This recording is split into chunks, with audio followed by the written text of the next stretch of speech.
I understand that perspective. Here's something to think about. You need to be in control of the situation as much as possible. And waiting has its place, but waiting can also be a complete waste of time.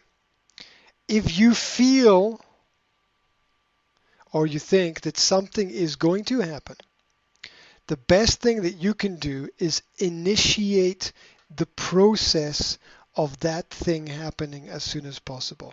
And what I mean by that is I don't mean go and make problems or go and get yourself fired or go and leave your job. I don't mean anything like that. What I mean is going to the school, finding somebody in a position of responsibility and saying, please, can you tell me what's going on? I really need to know because I'm here to do a job and these things are not helping me do this job. So I'm coming to you before this shit hits the fan. I'm coming to you before problems exist. I want to negotiate about everything. I want to find a solution for everybody. And it's always worth initiating the process so that you have some control over the process. Well, look, look, I gave you one little strategy, which was to go in the opposite direction. The people, when they get angry, people want to raise their voice. Go in the opposite direction. Speak more quietly. I mean, that's a little strategy that makes a big difference. Because when you lose it, you've lost it all. When you lose emotional control, that's it. It's gone. It's gone. It doesn't matter what you do after that. It's like you need composure. It's like being a boxer in a boxing fight. You lose composure, you get all emotional, you forget your technique, you forget you're gone, you're out, you're knocked out. That's it, finished. We can all theorize about impossible situations. I prefer to deal with the facts about the future that we have control over rather than the elements of the past that we can't change. Whatever situation that you were in, it was the right place for you to be at that time to learn what you needed to know. Whatever choice you made the best possible choice at that moment in time. Looking back, it's easy to say that's right, that's wrong. And maybe looking back is the only way to know what's right and what's wrong. But worrying about what somebody else would have done is part of the problem. There is no one else. There is nothing else. There's only you. With the power to make better decisions in the future. I would never ask anyone, what would you do if you were me, and then describe a situation that happened to me in the past. Because it's not important. The past is dead. It doesn't mean that we should forget about it. It's just dead. It's not that important anymore. We have learned what we needed to learn from it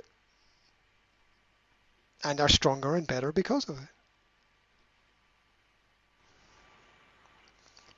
Well, you can do whatever you want to do because you control the time, you control your time, you control your place, and you control your response. Remember to not react, but respond. Reaction is reactionary. It's out of control. It's impulsive. We need to respond, which is have an intellectual perspective on the situation, not make impulsive decisions. And maybe we're impulsive people, and for impulsive people it's difficult. But let's not be fatalistic about everything. Because we do have a choice every second, every minute, every hour of the day to turn left or turn right, to stand up or sit down. We have limitations in the world around about us, that's true. But our world, including all of the problems, are dictated by all of the choices that we make. And who knows, maybe we need to make the wrong decisions. Maybe we need to make the wrong decisions. Because who's a person who always makes all the right decisions? It doesn't exist, right? It just doesn't exist. So success in life is very often understanding we make the wrong decisions and finding our own way to manage it, to handle it, and to cope with the fact that we make the wrong decisions, and to not make our wrong decisions everybody's wrong decisions. Too many people hate their jobs, and because they hate their jobs, they're nasty to the people around about them, right? And that's not fair. It's not fair on other people to blame them for our mistakes. Yeah, it's not fair to throw all of our shit onto other people. You know how that feels because that's what other people have been doing to you, right? So, well, we can always communicate openly with people, as I am trying to do with you, and say to you, is this okay? So when I share something or I want to explain something to you, I will try to present it in a way to you where you always have the opportunity to say no, because that it's not any real relationship between people when you can't say no, or you don't even feel you can say no. It's not a real relationship. Like, our relationship is in essence a real relationship because you can turn around at any point and say, no, I'm not happy with it. No, I'm not satisfied with it. No, I want to change this. There's no obligation for anything to absolutely be the way that I say that it should be at all.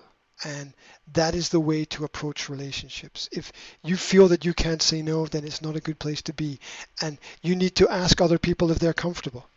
You need to ask people, are you comfortable with me telling you this? Is it okay? Because sometimes I can go a bit too far and I care about the other person. I care about the other person. So you can say to people, tell me if I go too far.